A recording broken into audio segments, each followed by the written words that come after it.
Encore un homme politique sur ce plateau de l'émission Franc-Parler. Mesdames, Messieurs, bonsoir à toutes et à tous. Merci de votre fidélité. Cette semaine, je reçois pour vous le docteur Émile Pargui Paré. Docteur Paré, bonsoir. Bonsoir, Ramba. Merci d'avoir répondu à notre invitation. Bienvenue donc à cette émission Franc-Parler sur LCA Télévision. Alors, je rappelle que vous êtes un homme politique. Vous êtes actuellement le secrétaire chargé à la formation politique du Mouvement du Peuple pour le Progrès, le parti au pouvoir au Burkina. Anciennement, vous avez été président du MPS et PF, le Mouvement du Peuple pour le Socialisme, parti fédéral. Au-delà de ses responsabilités politiques, vous êtes actuellement directeur général de l'École nationale de santé publique. Vous êtes médecin de formation. Merci en tout cas d'être avec nous dans le cadre de cette émission. Pendant 52 minutes, nous allons parler de l'actualité au Burkina. Ok, merci. Merci, Ramba. Alors, déjà pour commencer, vous êtes bien connu sur le plan politique sous les sobriquets de Chat Noir du Nayala. On sait que c'était une appellation pendant les campagnes électorales de 2005 et de 2010. Vous avez été candidat à la présidentielle. Aujourd'hui, Blaise Compaoré, votre challenger, n'est plus au Burkina, il n'est plus candidat. Est-ce que vous acceptez toujours ce sobriquet de Chat Noir du Nayala? Bon, c'est vrai que le sobriquet de Chat Noir du Nayala avait été fabriqué pour aller combattre Blaise Compaoré par rapport à sa chaire présidentielle. Vous vous souvenez bien, j'étais un député du PDP-PS, le parti du professeur Zoé Kizerbo, mon oncle. Et suite à un certain nombre de divergences, j'ai dû quitter en 2002 pour créer, avec un certain nombre de camarades, le Mouvement du Peuple pour le Socialisme, parti fédéral. MPS-PF. Et au congrès constitutif, nous avons été clairs. Et dans mon discours, je crois que j'ai eu à dire, aujourd'hui, entre dans la faune politique un animal de type nouveau, dénommé le chat noir du Nayala. Et j'ai dit, le chat noir du Nayala ira chasser sa souris de Zignaré. En 2002, je l'avais lancé. Et c'est pour ça, très tôt, lorsqu'il y a eu la campagne présidentielle, je suis porté candidat. Vous vous souvenez, l'opposition boycottait les élections présidentielles depuis 91, 98. Il a fallu, en 2005, que l'opposition se décide à aller conquérir la chaire présidentielle. C'est vrai, j'étais conscient des limites du candidat que j'étais, mais je suis allé quand même à la bataille parce que ce qui m'importait, c'est qu'on savait que la lutte allait être très longue et un processus pour pouvoir chasser Blaise du pouvoir. Donc j'ai pris le sobriquet du chat noir. Et bien entendu, je crois que l'insurrection populaire est venue démontrer que le chat noir du Nayala a eu raison de la souris de Zignaré. Alors, depuis lors, mes amis, moi aussi, entre griffes, disent que je ne suis plus le chat noir. Bon, je suis devenu tantôt le chat blanc, tantôt la panthère noire. En tout cas, c'est un surnom qui vous va très bien, chat noir du Nayala. Alors, on sait que le 19 mars 2019, c'est assez récent, vous avez lancé la rédaction de vos mémoires, 60 ans de vie, 40 ans de lutte politique et syndicale. La moisson est-elle bonne? 9 mois après, où est-ce qu'on en est avec la rédaction de ce document qu'on n'a pas encore vu publier? Non, vous voyez, il faut toujours innover dans la vie politique. Moi, j'aime l'innovation. Alors, lorsque j'ai décidé de faire une conférence de presse pour annoncer mon processus de retrait de la scène politique, j'ai dit bien processus. Je suis toujours militant du MPP. Absolument, Le congrès ne m'a pas encore démis ou ne m'a pas encore changé. Et j'avais dit à l'époque, j'interviens en tant qu'homme politique, docteur Paré Émile. Je n'interviens pas en tant que militant du MPP. Je suis en train d'écrire mes mémoires. Et quand vous écrivez vos mémoires, il faut affirmer la vérité politique, la vérité scientifique, la vérité de votre parcours politique. C'est en cela que j'ai fait une analyse de la situation internationale, de la situation nationale. J'ai fait un certain nombre de critiques envers le régime. Vous avez vu ce que ça a donné. On dit, mais Émile, il est indiscipliné. Non, je suis un homme politique. Je reste égal à moi-même. Il y a Joël Weder avec son style. Il y a Laurent Bado avec son style. Et il y a Émile Paré avec son style. Celui qui veut changer Émile Paré à 62 ans, je crois que c'est un peu difficile. Alors, donc, j'ai annoncé l'écriture de mes mémoires. D'aucuns ont dit, mais classiquement, les gens écrivent quand ils sont prêts. C'est ça, avant d'en parler. J'ai dit non. Moi, j'ai dit, j'annonce que je vais écrire et je donne les lignes directrices. Et j'ai dit, le premier écrit, c'est sur les traces d'un insurgé permanent. Ah, je crois que j'ai fini, en tout cas, l'écriture manuelle, en tout cas. Le manuscrit est disponible. Oui. Le manuscrit est disponible. Il me reste maintenant à rentrer en contact avec ceux qui vont m'aider à corriger en bon français. Parce que moi, je fais du français, Émile, du français médical. Mais quand même, un roman ou bien un livre, il faut faire associer les techniciens, les hommes de lettres à la correction. Je suis dans cette phase et ne vous en doutez pas, bientôt vous aurez ça. Je suis un insurgé depuis que je suis né. Vous allez découvrir que je ne suis pas insurgé récemment en 2014. Alors, je suis un insurgé permanent. Donc on retient que c'est un document qui est toujours en cours d'élaboration et qu'il sera rendu public peut-être dans les prochains mois. Les Burkinabés vont découvrir justement les mémoires d'Émile Paris. Alors on se rappelle également que vous avez décidé le 29 mars 2014 à l'occasion d'un congrès du parti que vous aviez créé en 2002 de faire fusion avec le MPP, quelques mois après la création de ce parti de gauche. Alors aujourd'hui, plus de 5 années après, est-ce que vous ne regrettez pas un peu d'être allé au MPP, de faire disparaître votre parti? Est-ce que vous n'avez pas la nostalgie d'un chef de parti, puisque aujourd'hui vous êtes membre d'un bureau politique? Non, je ne regrette pas. Vous voyez, j'ai toujours dit aux gens, je suis un militant depuis le mouvement scolaire. J'ai fait l'association des scolaires de Bobo. Oui. Chemin faisant, je suis allé à Bobo, à Dakar, l'université de Dakar. J'ai milité à l'UGF. Donc, l'association des scolaires voltaïques à Dakar. Chemin faisant, j'ai milité dans la révolution d'août. Lorsqu'il y a eu le 4 août 83, nous avons vu que les idéaux défendus par le président Thomas Sankara, surtout à travers les discours d'orientation politique, incarnaient ce que nous disons dans le mouvement étudiant. Donc, et chemin faisant, je me retrouve dans la scène politique avec le processus démocratique. Alors, j'ai toujours dit, moi je ne veux pas être un chef pour être un chef. Je ne crée pas un parti pour être un parti. Et je ne suis jamais isolé. J'aime toujours évoluer en groupe. Donc c'est le courant politique que j'incarnais qui m'a amené à partir de 2002 à rompre avec le PDP-PS pour créer effectivement le mouvement du peuple pour le socialisme, parti fédéral. Donc le nom même du parti indique ce que je suis avec mes camarades. J'ai dit mouvement du peuple. Ça a une expression. C'est le peuple en mouvement. Mais en mouvement pour aller où? C'est pour construire le socialisme au Burkina Faso. Et nous avons ajouté parti fédéral parce que nous pensons qu'aujourd'hui, il faut aller sur la lutte sur les routes de Kwame Nkrumah, le grand fédérateur. Les Kwame Nkrumah, les Oki Zerbo, les Sékou Touré, les Modibo Keïta, qui avaient voulu une Afrique unie pour pouvoir faire comme les États-Unis d'Afrique. Vous avez vu les États-Unis d'Afrique, quand ils se sont libérés de l'Angleterre, ils sont la première puissance. Mais chez nous, on s'est morcelé, nous sommes toujours à la recherche de l'indépendance économique. Donc, je voulais marquer également la volonté de ce parti d'aller à la Fédération africaine. Alors, j'étais conscient que je ne pouvais pas rassembler dans le MPF ou le MPP, le MPS, tout le peuple. Donc, j'étais ouvert à toute possibilité d'alliance, de regroupement ou de fusion avec des partis qui ont la même obédience que le MPS. Alors, Dieu merci, lorsque le MPP est né, bon, Dieu merci, ce sont mes anciens compagnons de route que j'ai quittés. Vous êtes retrouvés que j'ai quitté la révolution. Oui, mais je sais qu'ils ont un fonds, le même fonds que moi. Depuis le mouvement étudiant, Salif Diallo, on était ensemble à Dakar. Rochma Christian Kaboré était à Dijon. Il était au sein de l'Union de lutte communiste avec moi. Moi, nous étions la branche de Dakar, lui était la branche française. Bon, Simon Comporé était à Dijon.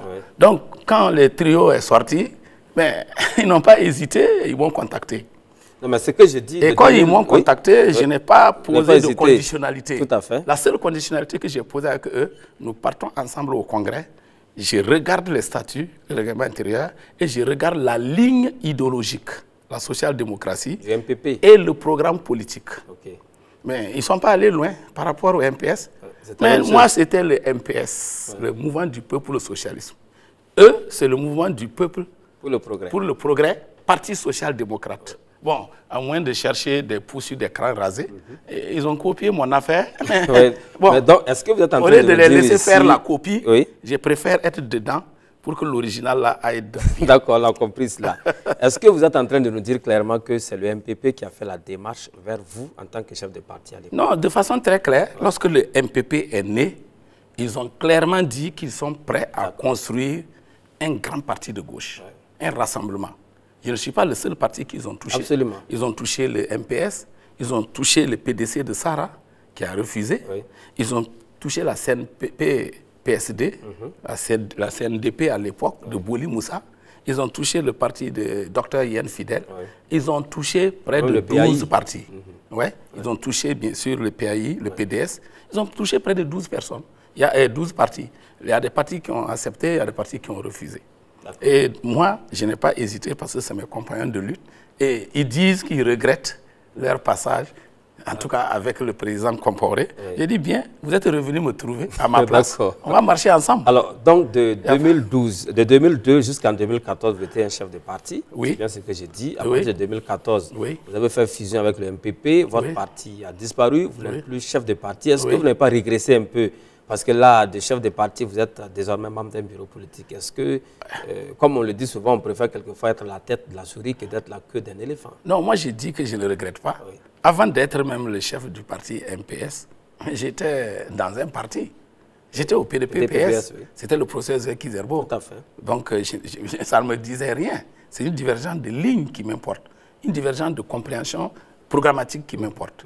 Mais avant Kizerbo, j'étais dans des organisations de gauche où je n'étais pas le dirigeant. J'ai fait l'UGF, j'étais le dirigeant à un moment donné. Nous sommes rentrés à l'ULC de Valère Sommet, qui était le dirigeant. Après, nous sommes allés à l'ULC Flamme, qui était dirigé par Moïse Traoré et Alain Zoubga. Après, nous sommes rentrés au PPS, le Parti du Progrès Social, où c'était le docteur Alain Zoubga, le patron. Moi, j'étais aux relations extérieures.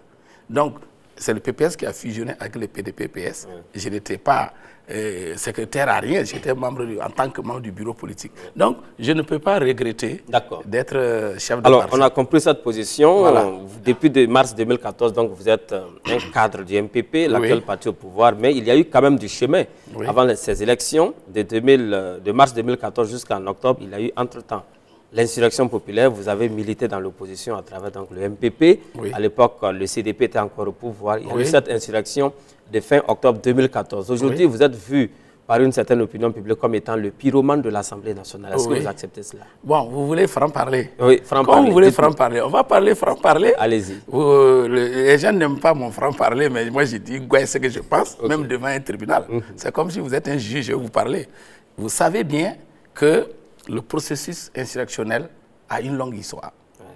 Des gens comme nous autres, qui avons fait l'opposition à Blaise Compaoré depuis 1989 et jusqu'à 2014, vous savez très bien que plus que quiconque, nous avons la fougue de réussir l'alternance. Quand nous voyons la mort de Sankara en 87, quand nous voyons la mort de Clément Oumarou en 91, quand je vois certaines pertes en vie humaine, nous sommes responsables politiquement de tout ce processus face à la lutte contre Blaise. Donc, qui mieux que nous autres était placé pour réaliser l'alternance? Alors, en rentrant au MPP, j'avais la conviction que le MPP allait être la force alternative. Vous étiez convaincu que le parti allait prendre le pouvoir? Oui, j'étais convaincu que le parti allait prendre le pouvoir, même par les urnes. Mais j'étais convaincu aussi qu'on avait affaire à un pouvoir antidémocratique fascisant. Parlant du CDP? Oui, de Blaise Compaoré, son CDP. Et que de ce point de vue, je ne m'attendais pas à un départ par la voie des urnes. Des révolutionnaires comme nous, nous sommes très formés en question d'insurrection. Nous avons lu Lénine sur l'insurrection. Si vous vous demandez tous les tomes de Lénine, comment l'insurrection peut être victorieuse, nous sommes rentrés dans le laboratoire avec Salif Diallo pour voir comment nous allons réussir de faire partie Blaise par la voie insurrectionnelle. Ça veut dire que l'insurrection était déjà dans votre agenda? Mais bien sûr, l'insurrection était préparée. Donc, vous vous souvenez, lorsque les démissionnaires du CDP, en janvier, sans avoir créé 2014, le parti, vous avez vu la mobilisation de cette première marche, je crois que c'est aux environs du 18 janvier, mais tout le monde a vu qu'on ne peut faire partie Blaise que par la rue. Les questions démocratiques, là, les institutions ont failli. Lénine dit, lorsque nous sommes en phase d'un mouvement montant des masses populaires et que les masses ne croient plus à la démocratie qui est en place, les institutions ont failli. Il n'y a qu'une seule voie, la voie insurrectionnelle, le prix du pouvoir. Et moi, je suis toujours dans cette logique. C'est pourquoi je vous ai dit que je suis un insurrectionnel permanent. Alors, 18 là, vous avez vu le deuxième meeting, le 23 août, au rond-point de la Padoie. Le mot d'ordre était chez nous que nous partons directement sur le quotient. Mais la direction du CEFOP, qui est d'obédience libérale, qui croit qu'aux urnes, n'a pas accepté. Avec Zéphirin? Oui, Zéphirin n'a pas accepté. On a dû tourner en rond, je ne sais pas, Jean-Pierre Gangani revenir s'asseoir au rond-point, faire des déclarations à l'emporte-pièce. et croyant que, et ils pensent que Blaise va accepter légalement. Comme Maurice Amigo. Oui, ils pensaient ça. Mais ils n'avaient pas une maîtrise de la marche des événements et de la volonté inébranlable de la jeunesse et du peuple à faire dégager Blaise de la chaise. On a raté avec les militaires en 2011. Oui. En 2014, il revient au peuple politique d'assumer sa responsabilité. Alors, M. Émile Pargui-Pari, le 30 octobre 2014, vous étiez parmi les premiers insurgés à franchir le seuil de l'Assemblée nationale. Oui. Est-ce que vous confirmez aujourd'hui que vous avez été l'un des pyromanes de l'Assemblée nationale le 30 octobre? Bon, j'ai dit que vous avez dit que c'est une émission où il faut dire la vérité. Franc-parler. Le franc-parler. Oui, allez-y. Donc, j'ai dit, je vais dire le franc-parler dans cet événement. J'ai dit qu'au niveau du CEFOP, si vous avez remarqué, c'est un mouvement. Oui. Quand on dit coalition de l'opposition, nous n'avons pas les mêmes objectifs, les mêmes éléments d'appréciation de la situation nationale. Oui. Alors, le MPP, je vous ai dit, quand les démissionnaires ont quitté le CDP et il y a eu le meeting du 18 janvier, tout le monde a vu que le mouvement avait pris de l'ampleur. Tout à fait. Tout le monde savait que le MPP est venu véritablement donner un déclenchement très populaire à la résistance de l'opposition. Oui. Et lorsqu'il y a eu le meeting du 23 août au rond-point de la Padoie, l'objectif était d'aller vers Kosiam. Directement? Oui, puisque le 18 janvier, nous avons fait dire par le plus jeune chef de parti du CEFOP que désormais, les marches seront orientées vers Kosiam. C'était qui? C'était un jeune parti, un jeune que j'oublie son nom, Ouedraogo. Et il a dit ça dans la déclaration. Donc, et vous avez vu un trou entre le 18 janvier et le 23 août. Parce que, soit dit en passant, l'aile libérale du CEFOP a dit « Ah, les Émile là étaient avec nous, ils ne représentaient rien, mais aujourd'hui, ils sont venus, il y a le soutien du MPP, donc nous sommes débordés par notre gauche. D'où l'opposition ne voulait plus faire organiser des marches. Mais le 23 août, on a organisé des marches en pleine vacances. Les étudiants n'étaient pas là, les élèves n'étaient pas là. Et la mobilisation était telle que nous avons dit que c'est sur Kosiam, on va sur Kosiam. Mais le chef de file de l'opposition n'a pas accepté et on a tourné en rond à Jean-Pierre Gangané et revenu faire des discours comme ça et puis nous sommes partis. Et ce jour, j'ai dit à la gauche du CEFOP, j'ai dit, Lénine dit, lorsque le peuple est en insurrection, nul n'a besoin d'un bulletin de vote pour prendre le pouvoir. Lénine tombe 24, 2 tactiques de la social-démocratie dans la révolution russe. Et ils ont ri. J'ai dit, bon, allons-y. Et ils croyaient que le président Blaise Compaoré allait reculer au vu de la mobilisation. C'est sans connaître le caractère du président, puisque nous le connaissons, on a fait la révolution ensemble. On connaît un peu son entêtement par rapport à certaines questions. Et lorsque le 21 octobre, le président, en conseil des ministres, ils ont adopté le projet de modification de l'article 21, j'ai dit, ça c'est une aubaine. J'ai dit, pendant ce temps, des gens faisaient des va-et-vient entre le président Kaboré, non, le président Compaoré, et nous, pour dire à Blaise, lui demandant de retirer il faut retirer la loi, ça ne va pas. Toi-même, tu as regardé le peuple, tout ça. Moi, j'étais énervé contre ces gens-là. Laissons-nous aller à la bataille. Jusqu'au bout. Oui. Et le 25 octobre, nous avons convoqué un bureau politique du MPP pour dire le mot d'ordre de retrait de la loi est dépassé. Le mot d'ordre du jour, c'est le mot d'ordre de départ de Blaise Compaoré, le 30. Ça, c'est dans nos annales. Et donc, depuis le 26, j'ai envoyé une lettre ouverte à Blaise Compaoré pour demander qui va partir le 30. 28, j'ai envoyé une lettre ouverte aux députés. Ceux qui vont voter la loi, c'est la trahison du peuple. Et le 30, je me suis mis dans la peau de l'insurgé pour ouvrir la voie. Dieu merci.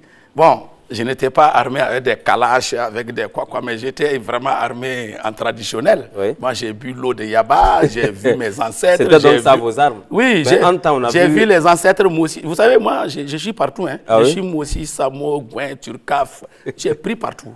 Et donc, nous sommes rentrés avec une vigueur, Dieu merci.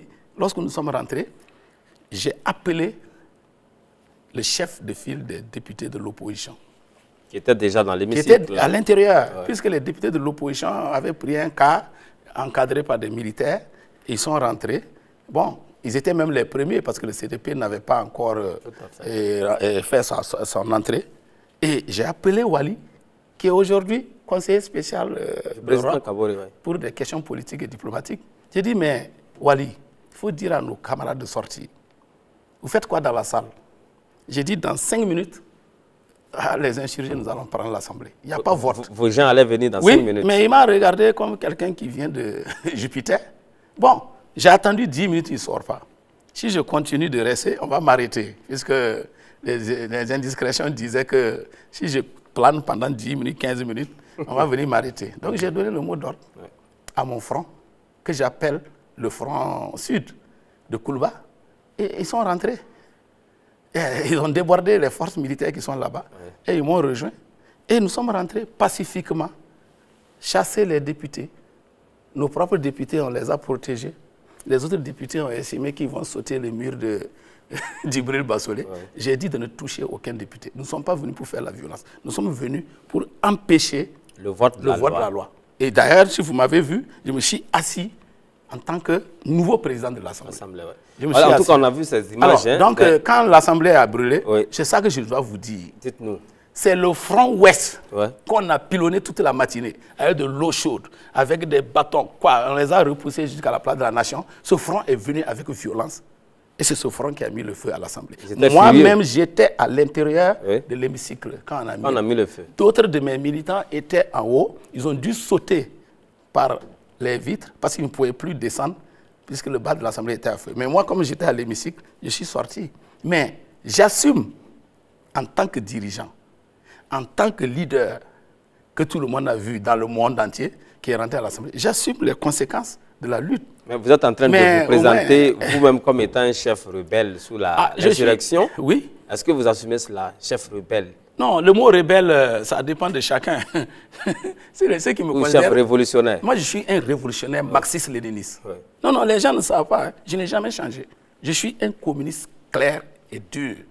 Et je suis un marxiste-léniniste. Je vois que dans les livres de Marx, Engels, Lénine, Staline, Mao, Enver Hoxha. D'accord. Voilà. Donc, je suis à la social-démocratie, puisque la social-démocratie est un mouvement large où il y a toutes les ailes. Il y a ça au parti. Vous avez vu le Parti socialiste?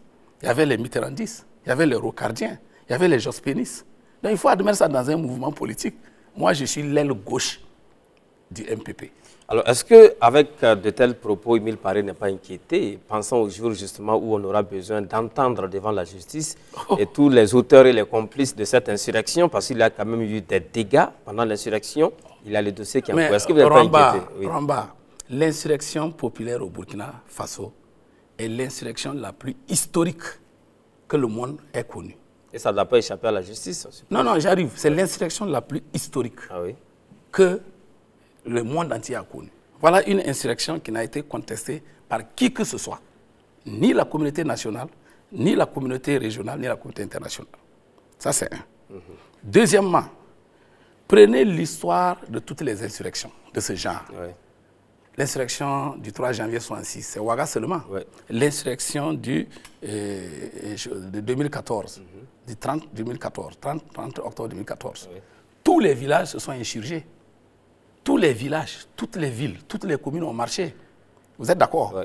Et l'erreur d'analyse des gens, c'est la petite bourgeoisie de Ouagadougou, c'est de croire qu'il est le nombril du monde et croire que l'insurrection se résume à Ouagadougou. L'insurrection a eu à Bobo le 28. Et ils avaient déjà déboulonné le statut de Blaise Compaoré, laissant Kadhafi. Mais le 30, ils ont brûlé la mairie de Bobo. Ceux de Ouaga ont brûlé l'Assemblée. Et ils sont allés brûler les maisons des députés, ceux de Ouaga. Mais ailleurs, on a cassé, on a brûlé aussi. Mais là où c'est inédit, voilà une insurrection de cette ampleur qui n'a tué personne. Il y a eu des victimes. Non, il n'y a pas eu de... Non, les victimes sont du côté des insurgés. Personne du côté du pouvoir n'a été inquiété. Ça veut dire que les même les députés là. Est-ce que vous savez qu'on pourrait égorger les députés? On les a surpris dans la cour. Mais les insurgés n'ont touché aucun député. N'ont touché personne. On a laissé Blaise aligner tout un tas de magma, aller en Côte d'Ivoire. Et ceux qui l'ont accompagné sont revenus allègrement. Vous avez un type d'insurrection dans ce monde. Toutes les insurrections dans le monde, on va trucider, envoyer au poteau numéro combien? Les dirigeants. Vous avez vu Tchétcheskou? On a envoyé Tchétcheskou et sa femme là-bas. Mais qu'est-ce que la communauté internationale a dit? Donc, ici, l'insurrection, là, si c'est les dégâts matériels que les insurgés ont fait, je dis c'est minime. Ah oui? Oui, c'est minime. Il n'y a pas d'Assemblée nationale. Mais la justice n'a pas... On a connu des maisons brûlées. Non, la justice... Vous avez parlé de la mairie de Bobo-Dioulasso qui n'existe plus. C'est pas minime, ça. Mais c'est le peuple. C'est des symboles de l'État et les symboles du peuple. L'Assemblée, c'est qui? L'Assemblée, c'est nous. C'est le peuple insurgé. Les mairies, c'est qui? C'est le peuple insurgé. Si le peuple insurgé a brûlé sa maison, où se trouve le problème? Nous allons le construire. Nous allons construire l'Assemblée. Ça fait 5 ans. On va me juger pourquoi. Hein? Je n'ai pas tué quelqu'un. Ça fait 5 ans, mais tu sais pourquoi c'est pas fait. Oui. C'est pas moi qui suis au pouvoir à temps plein. Alors, je retire et maintenant, oui, Rwanda, là où il faut dire, au lieu de dire qu'on va juger ceux qui ont brûlé l'Assemblée, parlons d'abord de juger ceux qui ont tué les insurgés. Et ça, c'est pas fait. Et c'est ça où je suis très violent et déçu vis-à-vis de la justice actuelle. Mais ils vont me juger alors qu'ils n'ont même pas jugé ceux qu'on a tués. Est-ce que vous savez que moi, j'ai été frappé? Ah oui? Pendant l'insurrection? Oui. Par les forces militaires. Ouais. Et chez vous, à la télé. On m'a frappé. Violenté à la RTB? Oui, et j'ai été soigné ici. Ouais. Un commando togolais qui est venu pour m'abattre. C'est les forces militaires burkinabés qui m'ont sauvé. Mais je ne me suis pas posé plainte parce que j'assume. Et puis, je vous dis, quand même, la justice qui va me juger. Mais on ira avec le peuple insurgé. Non, je ne suis pas seul. Oui? Non, je suis un élément du peuple insurgé qui a pris l'Assemblée. Le jour où vous allez me juger, on ira ensemble avec le peuple. Moi, je n'ai pas peur d'un tribunal parce que nous avons lutté pour la démocratie, la séparation des pouvoirs. Et le jour où on va appeler Émile devant le tribunal de s'expliquer par rapport à ses actes sur l'insurrection, mais j'irai, mais avec mes témoins. Moi, je ne ferai pas comme... D'accord. En tout cas, merci beaucoup pour tous ces éclairages en ce qui concerne l'insurrection populaire des 30 et 31 octobre. Alors, entre-temps, le président du FASO, Roch Marc Christian Kabore, a été élu. Oui. À l'issue, justement, après donc, une période de transition, on se souvient également qu'il y a eu des élections. Il a été élu président du FASO. Un gouvernement a été composé depuis un certain temps. Quelle lecture faites-vous justement du gouvernement actuel, notamment du point de vue de sa composition? On sait qu'il y a des ministres qui sont des acteurs politiques, il y en a d'autres qui sont venus de la société civile, on a des technocrates dedans, on a même des gens qui représenteraient des intérêts économiques. Et quelle est votre lecture de ce gouvernement composite qui n'a pas véritablement varié depuis 2016 jusqu'à aujourd'hui? Bon, Rwanda, si vous suivez ma logique politique, que d'aucuns taxent d'indiscipline ou de quoi la rue, oui. Dès le premier gouvernement, j'ai fait mes observations à l'interne par rapport au casting gouvernemental. En janvier 2016. Oui. Je suis le directeur de l'École internationale de formation politique. Oui. Nous sommes 27 experts et nous nous sommes réunis pondre un document pour envoyer au président Roch, au président Salif Diallo et au président Simon quelle doit être l'architecture du gouvernement. Nous avons fait notre travail scientifique. Je suis un formateur, ne me demandez pas. Je ne suis pas un électoraliste. Je ne cherche pas à être député, je ne cherche pas à être maire. Moi, je cherche une orientation idéologique. L'architecture que nous avons faite a révélé que nous devons tenir compte des engagements sous la transition. La transition a voulu mettre le nombre de ministres dans la Constitution. Si vous prenez le projet de Constitution de la transition... La charte? Non. Ils avaient élaboré le projet de Constitution, mais qui n'a pas passé. Tout à fait. N'ont pas eu le temps de le faire. Il est dit là-bas, il faut réduire le train de vie de l'État. Ça commence par la réduction du nombre de ministres. 25 ministres. Et les 27 experts se sont réunis. Nous avons proposé au président Roch 25 ministres. Non, 23 ministres. 23 ministres. Oui, et 5 secrétaires d'État. Les secrétaires d'État ne participent pas au Conseil des ministres. Nous avons proposé 23 ministres. Notre casting est là, le document est là. Bon, au sortir du gouvernement, bon, on a analysé, si on a pris en compte notre analyse scientifique, on a vu qu'on a pris en compte à 60%. Bon, on nous a dit que c'est le fruit des consensus avec les partis, puisqu'on n'avait pas la majorité parlementaire, avec les partis de la majorité parlementaire, il y a eu un consensus qui a expliqué l'élargissement. On a dit aussi qu'il y a des personnalités de la société civile qui, d'une manière ou d'une autre, ont contribué à l'élection du président. Et c'est ça qui a donné le premier gouvernement. Bon, c'est l'explication qu'on nous a donnée. Mais en tout état de cause, moi j'ai estimé, et je l'ai dit, que Roch est entré dans une logique d'achèvement de la transition. Donc c'est un gouvernement de transition pour moi. Ah oui. Parce qu'un parti qui a gagné le pouvoir, 53%, un coup KO, avec une majorité parlementaire, Salif Diallo a appelé à la mise en place d'un gouvernement d'alliance populaire. C'est-à-dire tous les partis qui ont participé à l'insurrection, il était intéressant de les appeler à un gouvernement d'alliance populaire pour achever le chantier de la transition sur pas mal de questions. Une des questions majeures, c'était la rédaction de la Constitution. Une deuxième question majeure, c'est les questions de vérité, justice et réconciliation. Le dossier Thomas Sankara, Dopé Norbert et le dossier des insurgés et de la résistance. Et un autre dossier, c'était la question sociale. Donc, il était normal qu'on fasse un gouvernement d'alliance populaire. Donc, voilà l'explication qu'on nous a donnée. Oui. Mais, lorsque nous avons analysé l'architecture et les hommes, on avait une deuxième étape. Et les provenances de ces hommes. Oui, oui. La deuxième étape, oui, après l'architecture, nous avons analysé, nous apprêtons à analyser les hommes qu'il faut pour animer. Oui. Même si on veut faire un gouvernement d'alliance populaire, c'est autour du MPP comme la pierre angulaire. Et de ce point de vue, il fallait quand même que dans ce gouvernement, les postes stratégiques reviennent au MPP. Au MPP. Ce qu'on n'a pas constaté. Les postes stratégiques devaient revenir au MPP, quitte à donner d'autres postes aux alliés et à la dite société civile qui nous a soutenus. Bon, le gouvernement n'a pas suivi ça. Deuxième gouvernement, Paul Kaba, on a renforcé la présence du MPP avec l'entrée, en tout cas, des ministres comme Ouaro, du ministre de l'enseignement supérieur comme Maïga, du ministre comme Idani. On a pensé qu'on va vers un processus d'un gouvernement hautement politique. Alors, au gouvernement dernier, Dabiré 1, bon, permettez que je sois déçu, sans être contre la liberté et le droit constitutionnel du président de former le gouvernement. Le président a le devoir et le droit constitutionnel de former le gouvernement. Il n'est pas obligé de toucher Émile. Mais il a un devoir politique envers le MPP, parce que c'est le candidat du MPP. Et de ce point de vue, dans l'élaboration du gouvernement, il faut que le MPP se retrouve au poste de commandement. Et comme j'ai eu à le dire, ce n'est qu'au MPP qu'on demande le bilan. On ne demande pas le bilan à quelqu'un. Dans 5 ans-là, on demande à Roch et à son MPP, qu'est-ce que vous avez fait? C'est en cela que j'ai dit, il faut un gouvernement hautement politique. Mais lorsque nous regardons la société du gouvernement, la société civile a pris en otage le gouvernement. Ils valent 11 dedans. Ah oui? Oui, j'ai les chiffres là. J'analyse le pourcentage de la société civile, le pourcentage des alliés, le pourcentage du MPP.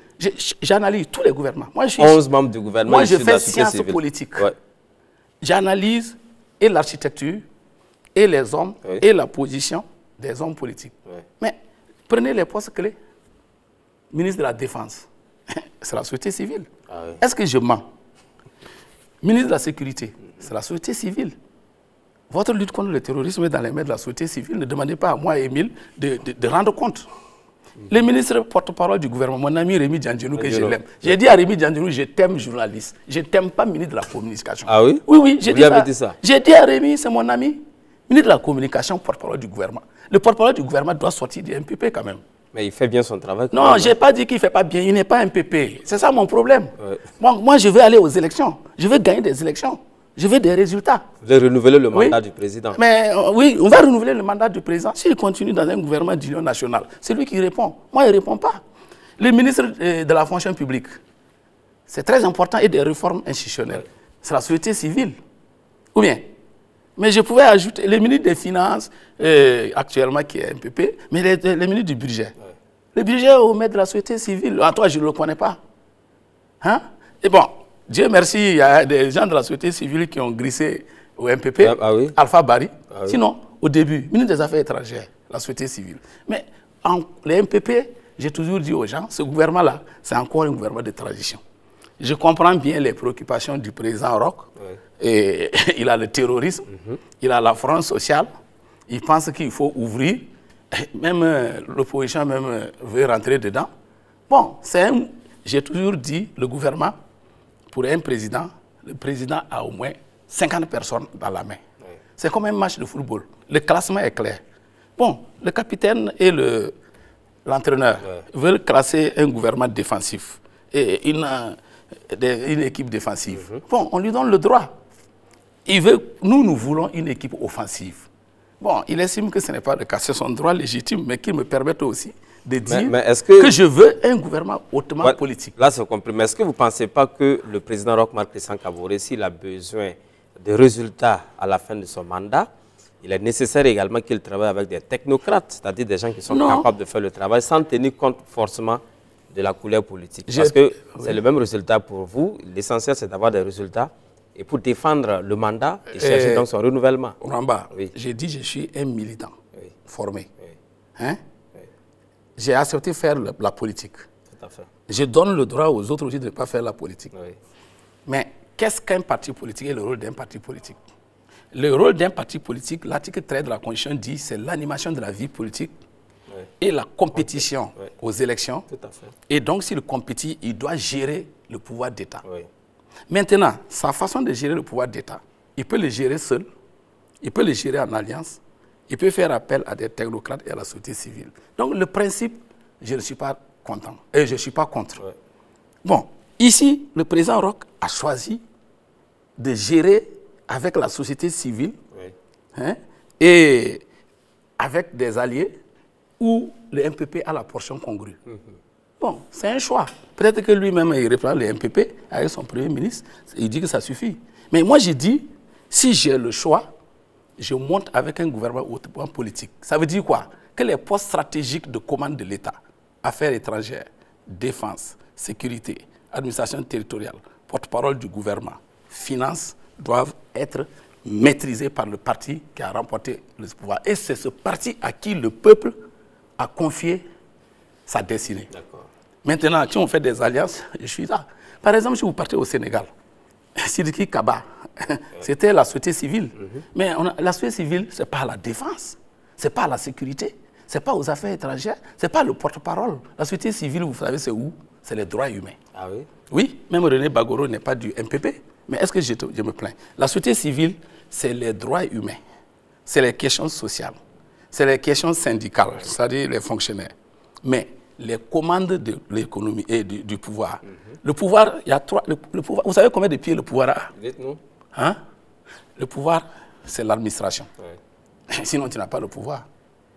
Le pouvoir, c'est la défense. Sinon, tu n'as pas le pouvoir. Le pouvoir, c'est la sécurité.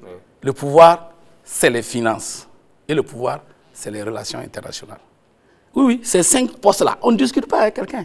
Ah oui? Oui, oui. Moi, en tout cas, si j'étais à la place du président Roch, je monte avec ces 5 postes. Je dis, voilà, le MPP a ces 5 postes. Bon, le reste, on va voir où on va mettre les 6 shérifs, les Rémi Djandjenou, où on va mettre, je ne sais pas, le ministre du Commerce. Est-ce que vous imaginez un pouvoir qui donne un poste important, commerce, industrie, artisanat, à une société civile qui ne connaît pas quelque chose du programme présidentiel?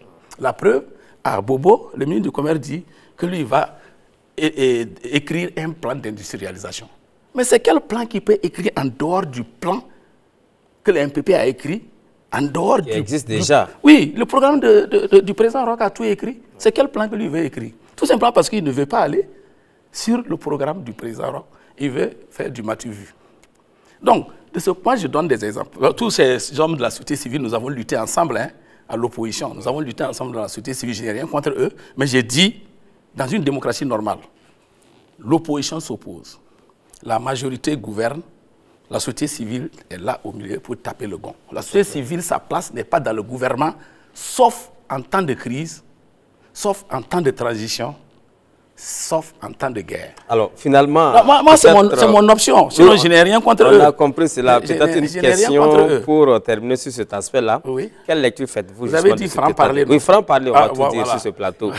Alors, quelle lecture faites-vous justement par rapport à cet état de fait? Est-ce que c'est le président Roch Marc Christian Kaboré qui a voulu être suffisamment gentil, ou alors ce sont ces acteurs de la société civile qui ont accepté d'être des membres du gouvernement parce qu'il y a quand même des retombées à récupérer? Non, non, moi j'attaque la société civile. Oui.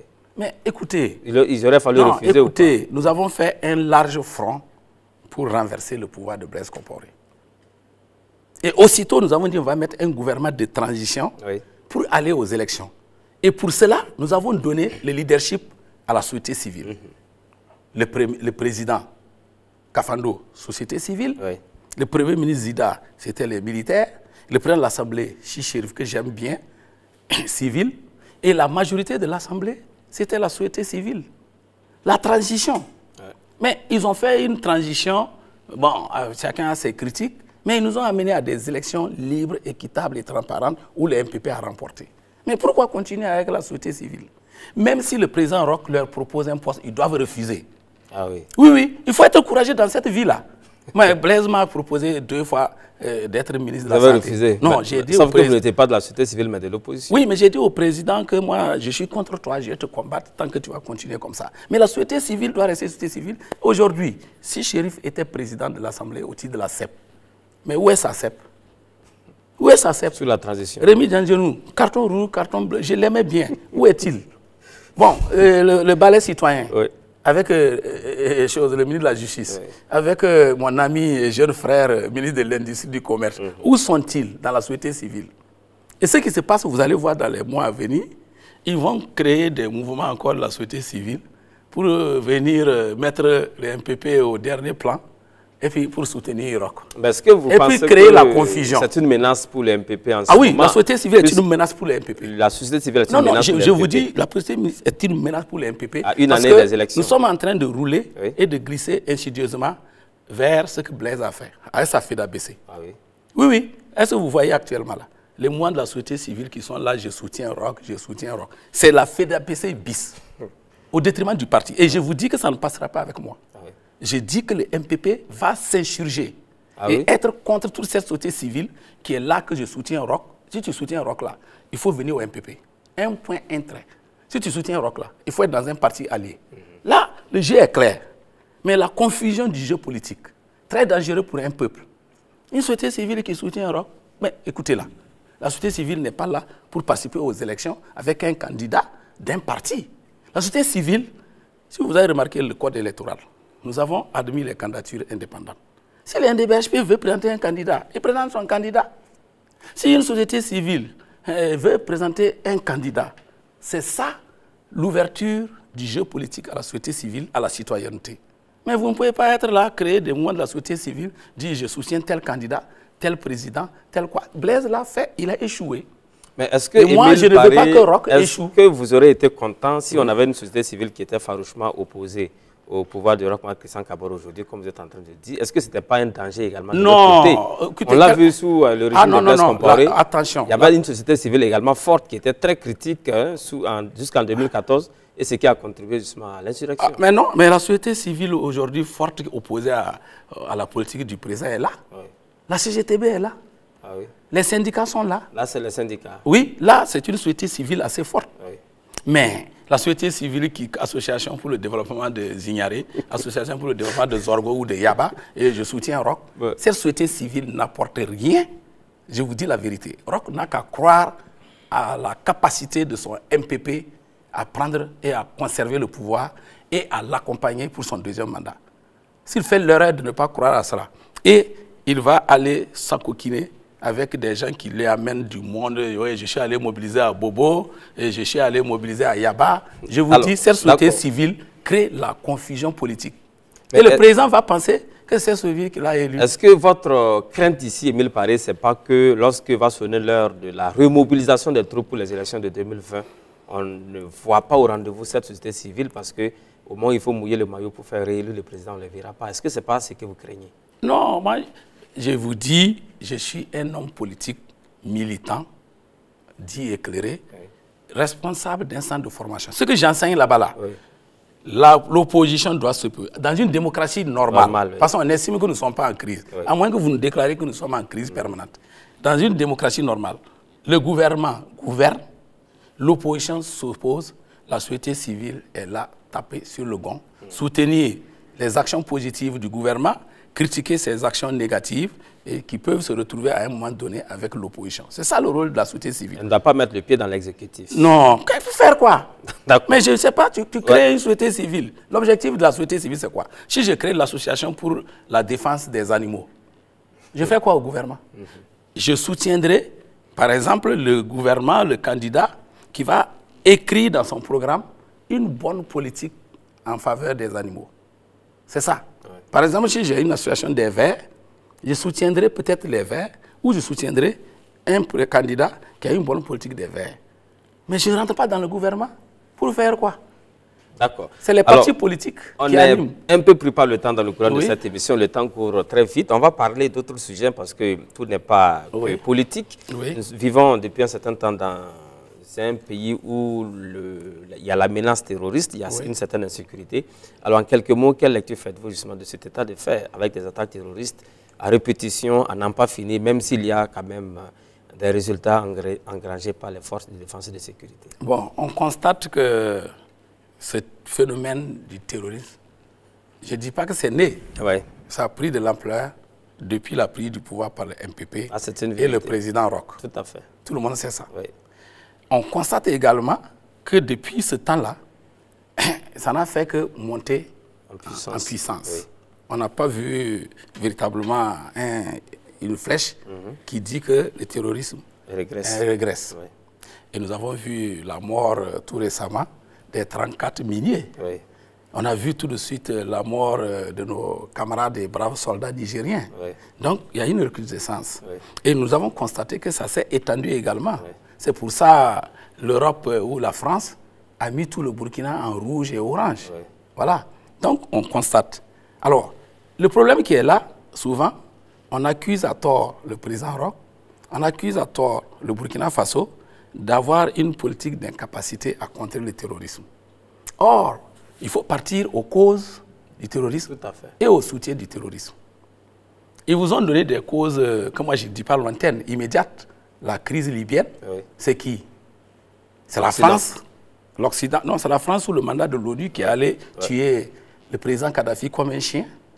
Et voilà, le terrorisme s'est amplifié. Ils sont allés au Mali, ils ont pris Kidal, et puis ils sont venus au Burkina. Mais sauf que Kadhafi, c'était depuis 2011, mais vous l'avez dit, c'est à partir de 2016 que l'on a vu la. Mais ce que tu ne sais pas, Rwamba, mais l'ami de Kadhafi, c'était qui? C'était Blaise Compaoré. Oui. Et justement, Blaise Compaoré, étant l'ami de Kadhafi, il avait réussi à maîtriser véritablement ces terroristes et ces djihadistes. Ils venaient même manger au Burkina, tout le monde le savait, ils dormaient à l'hôtel. Mais le président Blaise étant parti, d'ailleurs même c'est bien fait pour lui, puisque au dernier moment, il a lâché le président Kadhafi et l'a laissé tuer par les Français. Parce que Blaise aussi est un pro-français, il ne faut pas qu'on se le cache. Il est défendu par la France pour fuir. Vous avez vu, non? C'est Hollande depuis le Canada qui nous a dit qu'il a demandé l'avis du chef de file de l'opposition pour pouvoir extirper Blaise Compaoré. Et c'est des avions français qui ont extirpé Blaise Compaoré. Donc, on peut comprendre que jusqu'en 2016, le terrorisme ne pouvait pas prendre cette forme. Mais maintenant, celui qui a pris l'opposé de Blaise, les Français considèrent que Roch est l'opposé de Blaise. Bon, est-ce qu'ils ont déjà semé la pagaille en Libye? Est-ce qu'ils sont prêts à soutenir? C'est en cela que j'ai dit, la cause immédiate, c'est la question libyenne. Mais il y a une cause d'ordre structurel, il faut creuser, c'est l'Occident, à mon sens, qui est en train de créer le terrorisme pour toujours continuer à piller les richesses du Sahel et les richesses de l'Afrique. D'accord. Alors, donc, de ce point de vue-là, il ne faut pas s'attendre. On a entendu le ministre français des Affaires étrangères, Jean-Yves Le Drian, qui demande aux États africains de trouver les raisons de la montée du terrorisme sur le plan politique plutôt que d'accuser la France. Est-ce que vous pensez que la solution est également politique? Oui, la solution est politique, la solution est économique, la solution est sociale, la solution est internationale. C'est quoi la solution politique ici? La solution politique, c'est qu'effectivement, il faut développer une véritable politique d'affrontement de cette lutte contre le terrorisme. Donc, nos forces de défense et de sécurité doivent être équipées parce que le sentiment national, la défense nationale, l'intégrité du territoire est un devoir citoyen, un devoir régalien de l'État, un devoir du président Blaise Compaoré. Donc, politiquement, il faut... Blaise Compaoré nous a tellement traumatisés du président Roch. Alors, donc, sur ce volet, je pense que le président quand même fait des efforts et nos forces de défense sont en train de prendre quand même la supériorité sur les forces de sécurité. Mais l'enclave Kidal, qui est le foyer incandescent des terroristes, c'est aux mains des Français. Mais si la France veut que le terrorisme finisse, qu'il libère Kidal au peuple malien, et vous allez voir que le terrorisme va finir. Et donc, c'est ça la dimension internationale du phénomène terroriste. Alors, quand je vois la France, je vois le Grillon parler, je vois le président français s'égosiller qu'il faut que chaque chef d'État vienne assumer ses accords parce qu'il a une opinion anti-française et autres. Je dis non. Le peuple burkinabé a toujours eu une opinion contre la politique néocoloniale, coloniale, impérialiste des Occidentaux, notamment de la France. Ça n'a pas commencé aujourd'hui. Non, mais moi là, mais je suis contre la politique néocoloniale de la France jusqu'à aujourd'hui. Ah oui? Et vous savez bien, ceux qui dirigent ont fait le mouvement étudiant. On peut sortir nos vieux livres là, l'impérialisme principalement français. Mais, comment vous appelez, Macron. Macron veut quoi? Macron ne sait pas que le peuple burkinabé est par essence un peuple révolutionnaire. Thomas Sankara, ça est là, il est venu ici, il nous a clamé que lui n'a pas fait le colonialisme, le néocolonialisme, lui il est de l'ère, donc après Sankara, il est venu même louer Sankara. Mais la politique de Sankara, c'était ça. Donc ce que nous demandons à nos alliés et à la France, c'est de jouer jeu franc. De jouer jeu franc.